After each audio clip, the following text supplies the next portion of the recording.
ஆலோசனைகளை உங்களுக்கு சுட்டி காட்டுறேன் பாருங்க. அவன் வாழ்க்கையில் இதை அனுபவிச்சதுனால தான் அதை சொல்லுகிறான். துன்மார்க்கர் எனக்கு விரோதமாய் செய்யும் ரகசிய ஆலோசனைக்கும் கலங்கங்களுக்கும் என்னை நீர் விலக்கி மறைத்தருளும் ஆண்டவரேன் அப்படின்னு அவன் ஜெபிக்கிறதுக்கு காரணம் என்னன்னு கேட்டா, முதலாவது சவுல் நேரடியாக போய் தாவீதை போய் தாக்கல. அதற்கு பதிலாக அவன் செய்த வேலை என்னன்னு கேட்டீங்கன்னா, தாவீதை டெய்லி சந்தித்து கொண்டிருந்தான், அடிக்கடி பார்த்தான், பேசினான், அவனோட நேரம் செலவழித்தான், அவன் பிரசன்னத்துல தான் தாவீது இருந்தான். ஆனா தாவீதுக்கு விரோதமாக மறைவான ஆலோசனைகளை, சூழ்ச்சிகளை, சதிகளை இந்த சவுல் இவனுக்கு தெரியாமலே பிணைத்து கொண்டிருந்தான். அதுக்கு சில உதாரணங்கள் காண்பிக்கிறேன். 18ஆம் அதிகாரத்துக்கு வாங்க. 1 சாமுவேல் 18:7 வாசிப்பீர்களானால் வேதம் சொல்லுகிறது, என் கை அல்ல பெலிஸ்தியரின் கையே அவன் மேல் விழட்டும் என்று சவுல் நினைத்து கொண்டு, எல்லாரும் சொல்லுங்க, என்ன செய்தான்? சொல்லிக் கொண்டு இல்லை, என்னது? மனசுல நினைத்து கொண்டு சவுல் தாவீதை நோக்கி, இதோ என் மூத்த குமாரத்தியாகிய மேராவை உனக்கு மனைவியாக கொடுப்பேன், நீ நல்ல சேவகனாய் மாத்திரம் இருந்து, எனக்கு நல்ல சேவகனாய் மாத்திரம் இருந்து கர்த்தருடைய யுத்தங்களை என்ன பண்ணு, நடத்து. வாயில் எப்படி பேச்சு வருது பாருங்க. நீ நல்ல சேவகனாய் இருப்பா, கர்த்தருடைய யுத்தங்கள் எல்லாம் நீ நடத்துப்பா, வாய் சொல்லுச்சு. ஆனா மனசுல என்ன யோசித்தாரா, என் மூத்த குமாரத்தியாகிய மேராவை நான் இவனுக்கு கல்யாணம் பண்ணி கொடுத்தேன்னா பெலிஸ்தியருக்கு இவன் டார்கெட்டா மாறுவான்.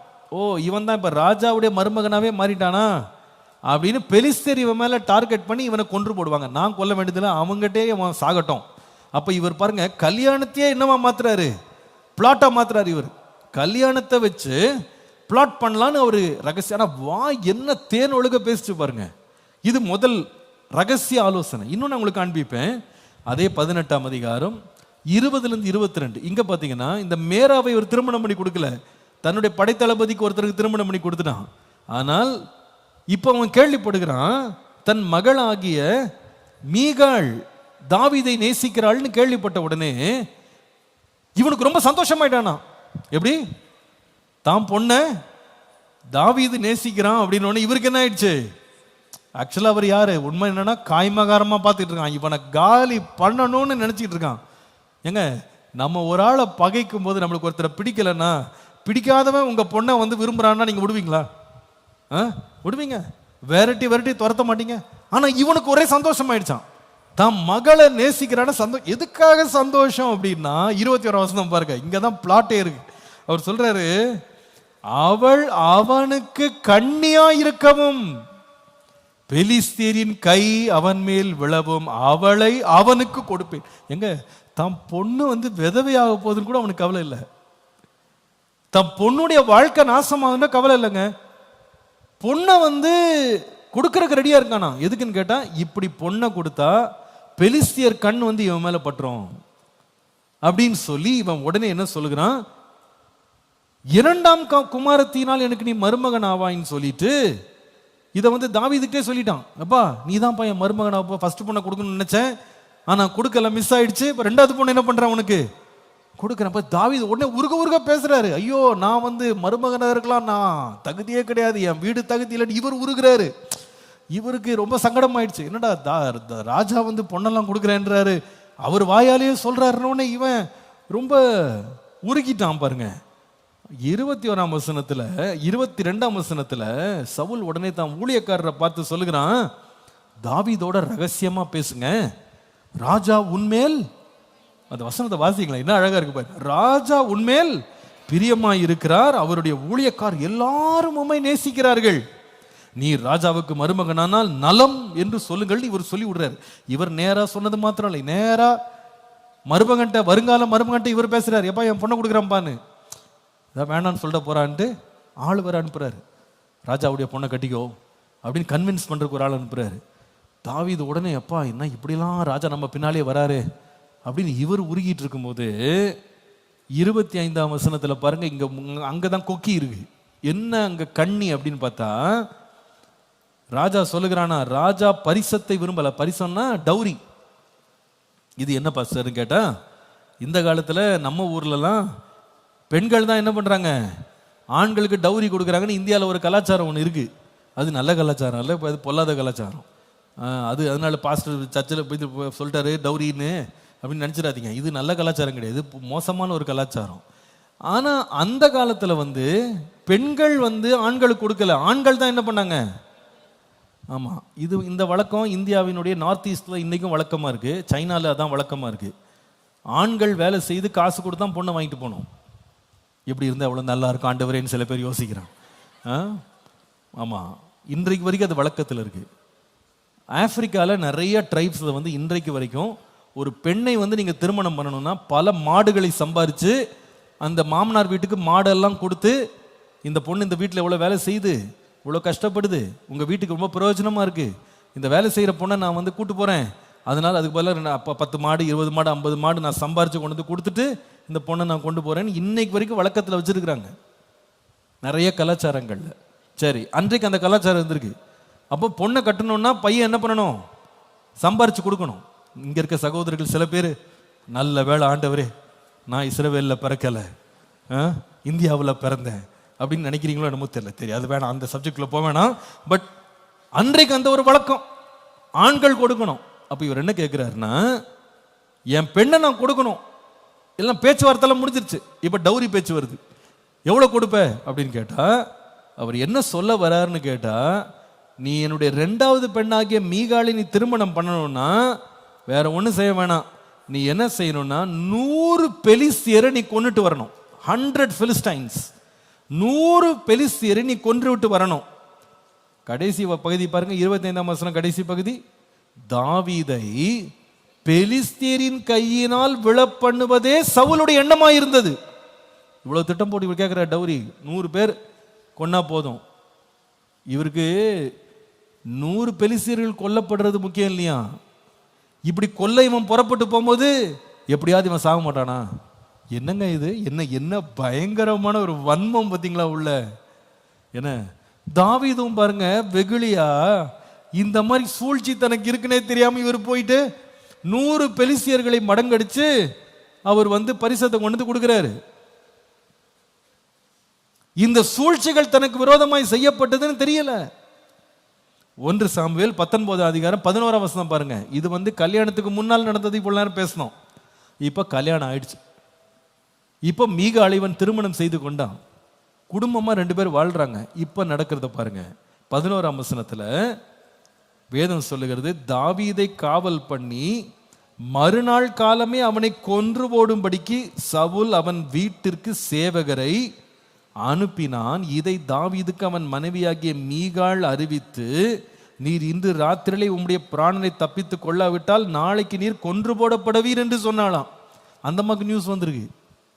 எப்போ கல்யாணம் ஆயிடுச்சு, சொந்த மருமகனை இப்ப கொல்றதுக்கு அவர் என்ன பண்ணிட்டாரு, திட்டம் பண்ணிட்டார். ஆனா வாயில என்ன பேசினாரு, கர்த்தருடைய யுத்தங்களை எல்லாம் நீங்க எடுத்து செய்யுங்க, நீங்க நல்லா இருங்க, உங்களுக்கு ஒரு பிரச்சனையும் இல்லை, நான் உங்களுக்கு ப்ரமோஷன் கொடுக்குறேன், உங்களை நான் 1000 பேருக்கு நான் வந்து அதிபதியா நான் மாற்றுறேன், தலைவனா மாற்றுறேன். ஏங்க தீங்கு நாள்ன்றது தாவீது எப்படி முதல்ல அனுபவித்தான்னு கேட்டா, அவன் ஜெபிக்கிறான், ஆண்டவரே இந்த துன்மார்க்கர் செய்கிற ரகசிய ஆலோசனைகளுக்கு தயவுசெய்து என்னை விலக்கி மறைச்சிருங்க ஆண்டவரே, என்னை மறைங்கப்பா, என் கண்ணுக்கு தெரியல ஆண்டவரே, அவங்க என்னெல்லாம் சூழ்ச்சி பண்றாங்க, என்னெல்லாம் அவங்க தீங்கு செய்யறதுக்கு அவங்க எல்லாம் பிணைச்சிட்டு உட்காந்துருக்காங்க, எனக்கு தெரியல, என் கண்ணுக்கு தெரியல, என் காதில் கேட்கும்போது அதுல என்ன பிரச்சனைக்கு எனக்கு தெரியல, அவங்க காதில் சொல்ற வார்த்தைகள்லாம் கேட்கும்போது அவ்வளோ இனிமையா இருக்கு, அப்படியே நம்ப தகுந்த விதமா இருக்கு, என் மேல ரொம்ப பாசம் வச்சு என்னுடைய நல்வாழ்வை விரும்புறது போல அவங்க சொல்றாங்க, அதெல்லாம் கேட்டா ஏற்றுக்கொள்றது போல தான் இருக்கு. ஆனா இதுக்கு பின்னால் ஒரு பெரிய சதியை அவங்க வச்சிருக்கிறாங்க, பெரிய ஒரு வலையை பின்னி வச்சிருக்காங்க, என் வாழ்க்கையை நாசமாக்குறதுக்கு அவங்க திட்டம் போட்டிருக்காங்க. அவன் சொல்லுகிறான், ஆண்டவரே இந்த சத்துருக்களுடைய மறைவான கண்ணிகளுக்கு, மறைவான சதி ஆலோசனைகளுக்கு என்னை தயவு செய்து மறைச்சு காத்துக்கிடுங்க ஆண்டவரே. நம்முடைய வாழ்க்கையில் ஒருவேளை இன்னைக்கு நீங்க ஒரு சூழல் நீங்க வந்திருக்கலாம், பாஸ்டர் அவங்க வாயின் வார்த்தைகளை நான் கேட்கும் போது என்னால் நம்ப முடியல பாஸ்டர், இவங்கெல்லாம் இவ்வளவு தீங்கு செய்யறதுக்கு இவ்வளவு திட்டம் பண்ணி இவ்வளவு பிளான் பண்ணி வேலை செய்வாங்களான்னு என்னால் நம்பவே முடியல. சில பேருடைய வாழ்க்கையில பார்த்தீங்கன்னா அவங்களுடைய சொந்த குடும்பத்தாரே இதை செய்து கொண்டிருக்கலாம், தேனொழுக பேசி கையெழுத்தை வாங்கி உங்க வாழ்க்கையில வந்து ஆலோசனை கொடுக்கறது போல வந்து, உங்களுக்கு ஆதரவா இருக்கிறது மாதிரி வந்து, உங்கள்கிட்ட அன்பு காட்டுற மாதிரி வந்து, உங்களுக்கு பரிசுகள் எல்லாம் கொண்டு வந்து கொடுத்து, உங்கள்கிட்ட வந்து ரொம்ப அன்பா நடந்துக்கிட்டு நீங்க அப்படியே நம்பிடுவீங்க, ஐயோ நம்ம பத்திரம் அவங்ககிட்ட இருந்தா பத்திரமா இருக்கும்னு. ஆனா உங்களுக்கு தெரியாது அதுல என்ன என்ன சூழ்ச்சி இருக்குன்னு உங்களுக்கு தெரியாது. நிறைய பேர் ஏமாந்தவங்க இருக்காங்க. பாஸ்டர் நான் ரொம்ப நம்பி கொடுத்தேன் பாஸ்டர், நம்பி வச்சுட்டு போனேன், நம்பி நான் சொல்லிட்டு போனேன், ஆனால் எனக்கு தெரியல, எனக்கு தெரியாமலே என் பின்னாலேயே சூழ்ச்சி வச்சிருக்காங்க. எனக்கு சில பேர் சொல்றது நான் கேட்டிருக்கேன், பாஸ்டர் நான் அந்த இடத்த நான் நம்பி அவங்கள்ட்ட கொடுத்துட்டு போனேன், நான் தூரத்தில் இருக்கிறேன், அவங்க கவனிச்சுக்குவாங்க கொடுத்துட்டு போனேன் பாஸ்டர், எதேர்ச்சியாக எடுத்துட்டு வந்து நான் பார்த்தா கரண்ட் பில்லெல்லாம் தாம் பேரில் மாற்றி வச்சிருக்காங்க பாஸ். அப்புறமா தான் தெரியுது உங்க சூழ்ச்சி என்னன்னு. அந்த இடத்தை எப்படி தாம் பக்கம் தாம் பேருக்கு மாத்துறதுன்றதுக்கு அழகா என்கிட்ட பேசி எல்லாம் நல்லது நடக்கிறது போல, சிறப்பாக நடக்கிறது போல டெய்லி ஃபோன் பேசி ரிப்போர்ட் பண்ணி என்கிட்ட எல்லா அறிக்கையும் கரெக்டாக சப்மிட் பண்ணி நானும் அப்படியே 100% நம்பிட்டேன். ஐயோ இவங்களை போல பாதுகாக்கிறவங்க யாருமே கிடையாது, இவங்களை போல நம்பத்தகுந்தவங்க யாருமே இல்லை. ஆனால் என் கண்ணுக்கு பின்னால, என்னுடைய சிந்தனைக்கு பின்னால, என்னுடைய எண்ணங்களுக்கு பின்னால இவ்வளோ பெரிய ஒரு மறைவான சூழ்ச்சி நினைச்சு எனக்கு தெரியல. I don't know. அவ்வளவு அழகாக தந்திரமாக வேலை செஞ்சாங்க.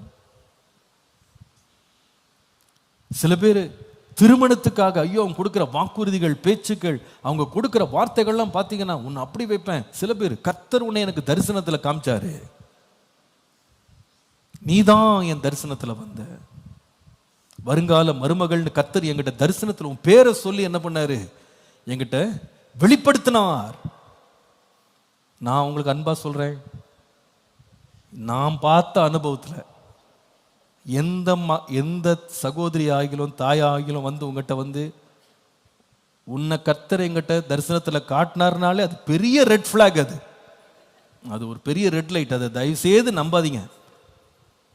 நீங்க எப்ப நம்பலான்னு கேட்டா, உங்களுக்கு ஆண்டு தரிசனத்தில் காட்டினா நம்புங்க, அவங்களுக்கு காட்டினா அவங்க வச்சுக்கிட்டோம், ஆனா உங்களுக்கு ஆண்டு காட்டணும்.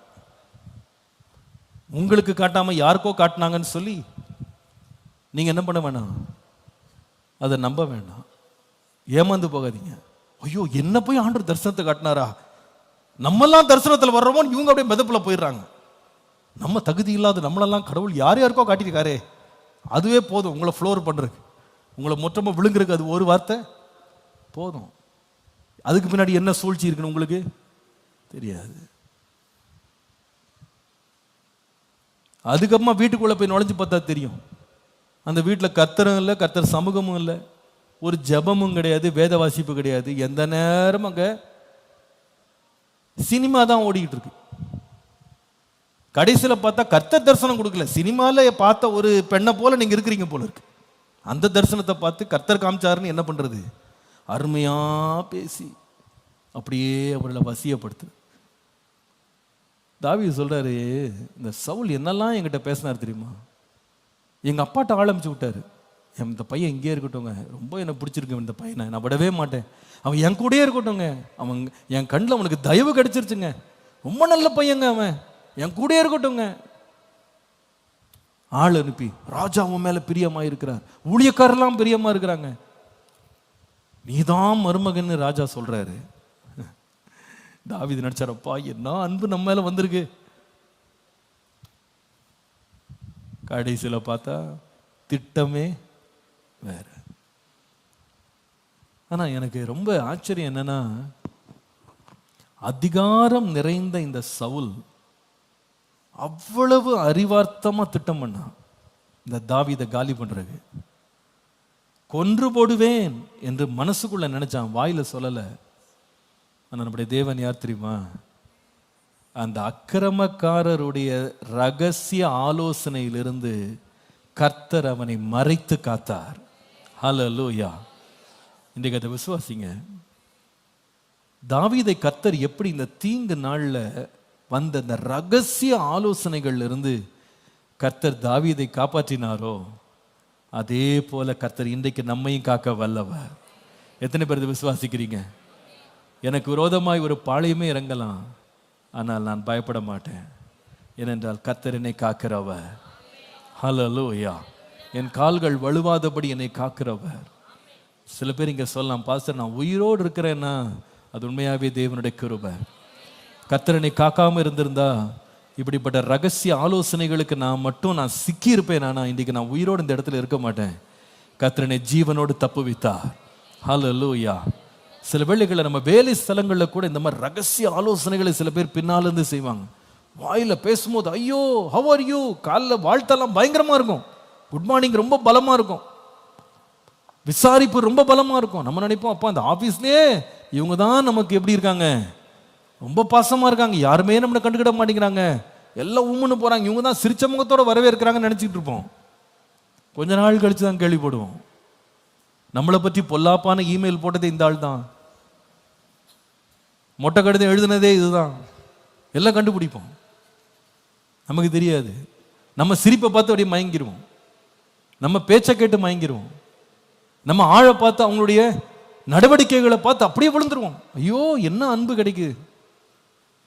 ஆனா ரகசிய ஆலோசனை நமக்கு தெரியாது. ஊழிய பாதையில கூட இது இருக்கு. ரகசியமாய் ஆலோசனை பண்ணி தந்திரமாய் பக்க வழியாய் நுழைகிற பொல்லாப்புள்ள மனிதர்கள், துன்மார்க்கர்கள் இருக்கதான் செய்யறாங்க. நம்முடைய தேவன் யார் தெரியுமா? தீங்கு நாள்ல கூடாரத்துல மறைக்கிறவர். ஹல்லேலூயா. ரகசிய ஆலோசனைகளுக்கு தேவன் நம்மை மறைக்கிற தேவன். ஹல்லேலூயா. தீங்கு நாளில் தம்முடைய கூடாரத்தில் மறைத்து தேவன் நம்மை உயர்த்துகிற தேவனாய் இருக்கிறார். ஹல்லேலூயா. Thank you Jesus. Thank you Lord. தீங்கு நாளில் தம் கூடார மறைவு தேடி சேர்த்தென்னை மறைப்பார். தீங்கு நாளில் தம் கூடார மறைவு தேடி சேர்த்தென்னை மறைப்பார். உன்னதத்தில் மறைவாக ஒழித்தென்னை பாதுகாத்து உயர்த்துவார் கண்மலையே. உன்னதத்தில் மறைவாக ஒழித்தென்னை பாதுகாத்து உயர்த்துவார் கண்மலையே. இந்த காலையில் ஆண்டவரே சொல்லுங்க, ஆண்டவரே நான் வெளுத்ததெல்லாம் பால் நம்புறேன், நான் ரொம்ப இன்னசென்டா இருக்கேன், ரொம்ப இக்னரண்டா இருக்கேன், எனக்கு தெரியல ஆண்டவரே, நான் புறாவை போல நான் ரொம்ப கபடற்றவளானா இருக்கேன், நான் ரொம்ப நம்பிடுறேன் ஆண்டவரே, ஆனா நீங்களே எனக்கு வெளிப்படுத்தி தாங்க.